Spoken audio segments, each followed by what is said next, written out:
অন্তরাকে কাছে টেনে আগলে ধরেছিল খানিক আগে।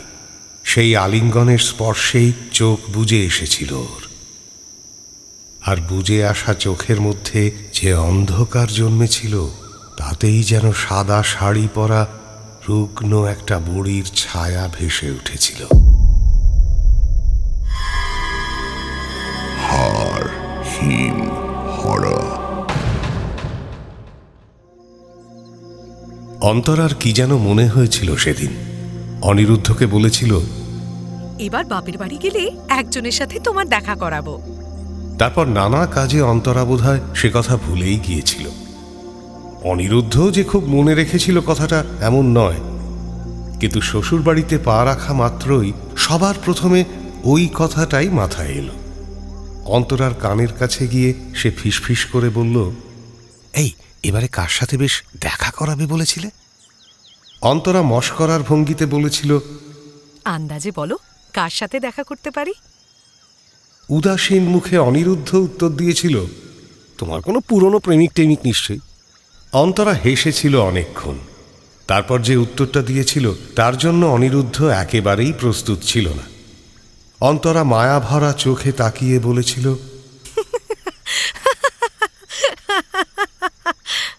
চলো তোমাকে জটাবুড়ির সাথে আজ দেখা করাবো। জটাবুড়ি নামটা অনিরুদ্ধর চেনা। অন্তরার মুখে বাবা মায়ের কথা যত না শুনেছিল, তার চেয়ে বেশি শুনেছিল সেই জটাবুড়ির কথা। প্রসঙ্গটা প্রথমবার উঠেছিল অদ্ভুতভাবেই। অনিরুদ্ধ একদিন রাতের বেলা ওর কাছে বায়না করেছিল, শোনো না, আমার একটা গল্প শোনাবে প্লিজ অন্তরা। স্বাভাবিকভাবেই অন্তরা প্রথমে অবাক হয়েছিল। অনিরুদ্ধ বলেছিল, অনেকের মুখে শুনেছি মা কিংবা ঠাকুমারা নাকি গল্প বলে তাদের ঘুম পাড়াতো। আমি তো কাউকেই পাইনি। কত রাত এমন হয়েছে কাঁদতে কাঁদতে এমনি ঘুমিয়ে পড়েছি জানো। এই আজ তুমি আমার একটা গল্প শোনাবে? আমি গল্প শুনতে শুনতে ঘুমোবো, অন্তত একটিবারের জন্য। অন্তরা আর অবাক হয়নি। সেদিন রাতে রূপকথার একটা গল্প শুনিয়েছিল। গল্পটার কিনারে কিনারে উত্তেজনা। রাক্ষসের বাড়িতে রাজকন্যা বন্দী, পক্ষীরাজের জ্বর হয়েছে, 6 মাসের আগে সারবে না, হন্যে হয়ে দৌড়ে মরছে রাজকুমার, শেষমেশ সোনার কাঠি ছুঁয়ে দিতেই জেগে উঠছে রাজকন্যা। শেষটুকু অবধি পৌঁছতেই অনিরুদ্ধর চোখে যেন এমনি ঘুম নেমে আসত। ধীরে ধীরে যেন এটাই অভ্যেসের মতো হয়ে গিয়েছিল। রোজ রাতে ঘুমানোর আগে অন্ততপক্ষে একটা গল্প অন্তরা অনিরুদ্ধকে বলতো। একদিন অনিরুদ্ধ বেশ অবাক হয়েই ওকে জিজ্ঞেস করেছিল, আচ্ছা তুমি এত গল্প জানলে কি করে? মানে গল্পের বইয়ে পড়েছ? অন্তরা নির্লিপ্ত ভঙ্গিতে বলেছিল, এইসব গল্প আমি আমার জটাবুড়ির কাছে শুনেছি। জটাবুড়ির গল্পগুলো অন্তরার মুখে শুনলে অনিরুদ্ধ বুঝতে পারত স্থান কাল পাত্রের বৃত্তটা বড় ছোটখাটো। এক ঘর, এক বাড়ি, একটা বাটিতে চাল ভাজা, দপদপ করতে করতে অন্ধকারকে বারংবার উস্কে দেওয়া একটা লম্প।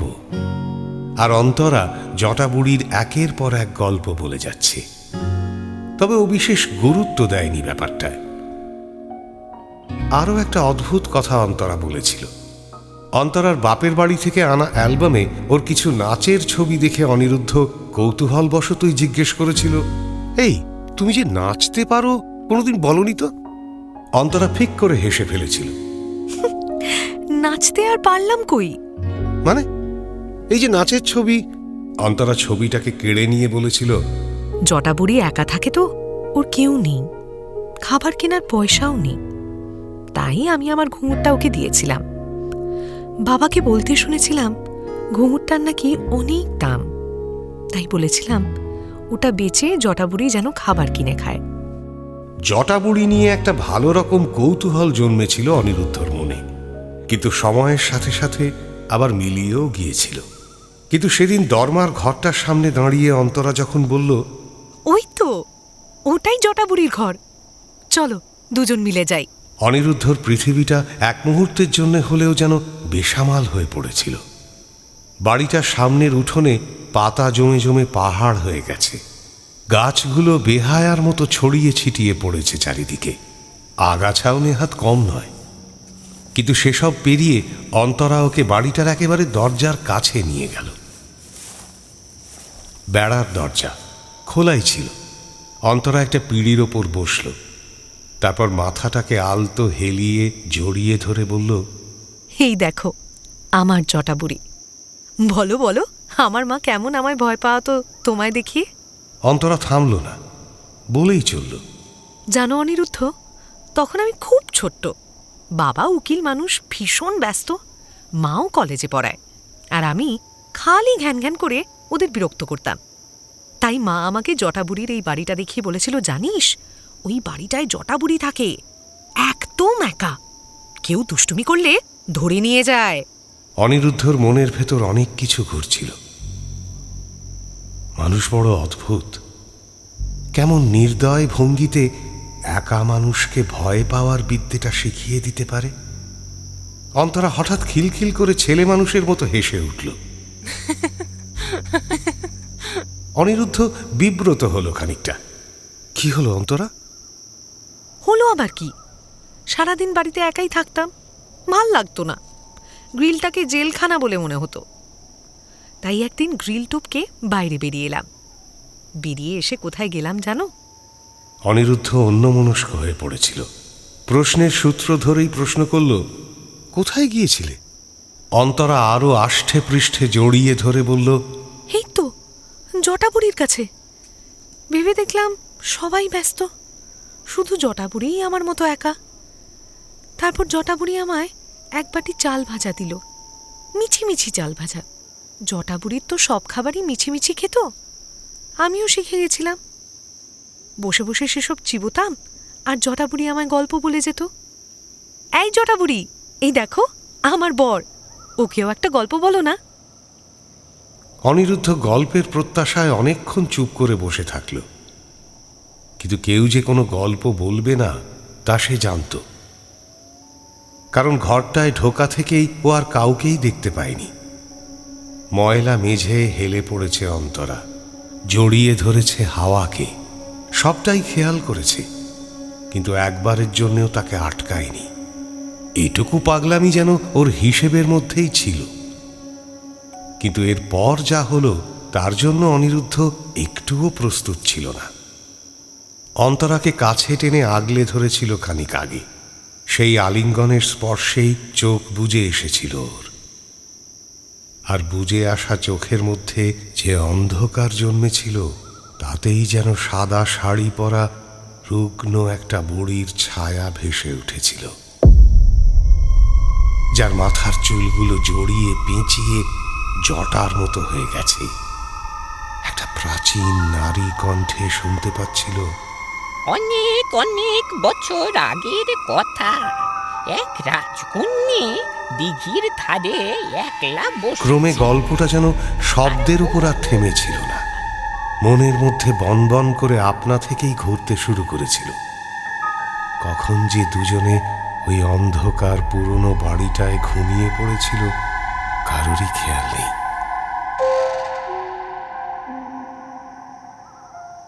ঘুম যখন ভাঙল তখন চারিধারে রীতিমতো খোঁজাখুঁজি শুরু হয়ে গিয়েছিল। দীর্ঘদিন ফাঁকা পড়ে থাকা বাড়িটার অল্প বিস্তর দুর্নাম তো ছিলই। অচৈতন্য অবস্থায় অন্তরা আর অনিরুদ্ধকে সে বাড়ি থেকে যখন পাওয়া গেল, আর কারো মনে কোনো দ্বিধাই থাকল না। পরদিনই লোক ডেকে ভেঙে গুঁড়িয়ে দেওয়া হলো বাড়িটাকে। অন্তরার কানে কেউ খবরটা দেয়নি। শ্বশুরবাড়ি ফিরে গিয়েছিল নির্ঝঞ্ঝাটে। জ্বর এসেছিল সেদিন রাতেই, কিন্তু অনিরুদ্ধ জটাবুড়ির বাড়িটায় ফিরে এসেছিল একবার। তখনও পুরোপুরি পরিষ্কার হয়নি জায়গাটা। কি খুঁজতে ফিরে এসেছিল তাও জানে না, কিন্তু ভীষণ গুরুতর একটা জিনিসও খুঁজে পেয়েছিল ধ্বংসস্তূপের মধ্যিখানে, একেবারে অক্ষত অবস্থায়, যেন ওর আসার অপেক্ষাতেই পড়েছিল জিনিসটা। কাউকে কিচ্ছু না বলে ওটা সাথে করে নিয়ে এসেছিল বাড়িতে। অন্তরা সেরে ওঠার পর অনিরুদ্ধ ওর কোলে মাথা রেখে বলেছিল, এই আজ একটা ভালো দেখে গল্প শোনাও তো। দারুণ একটা জিনিস দেব তোমায়। অন্তরা তার সাংসারিক বুদ্ধিদীপ্ত সুরে বলেছিল, ফের ফালতু পয়সা খরচা করেছো? আমার তো সবই আছে, কি দরকার ছিল এসব অহেতুক কেনাকাটার? অনিরুদ্ধ হেসেছিল। কিনিনি তো, তোমার জিনিস তোমাকেই দেব। অন্তরা আর কথা না বাড়িয়ে গল্প বলতে শুরু করল। হঠাৎ টের পেল অনিরুদ্ধ ওর পায়ের কাছে কিছু একটা নামিয়ে রেখেছে। ভালো করে তাকাতেই দেখতে পেল একজোড়া ঘুঙুর। অন্তরা সেই ঘুঙুর জোড়া হাতের মুঠোয় নিতেই আপনা থেকেই যেন কান্না বেরিয়ে এলো তার বুক ঠেলে। সে ধরা গলায় জিজ্ঞেস করল, কোথায় পেলে এগুলো?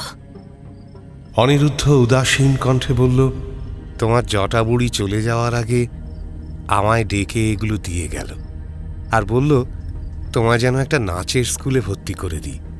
তুমি তোমার জটা বুড়ির শেষ ইচ্ছেটা রাখবে তো? অন্তরা আর কোনো উত্তর দিল না, জড়িয়ে ধরল অনিরুদ্ধকে।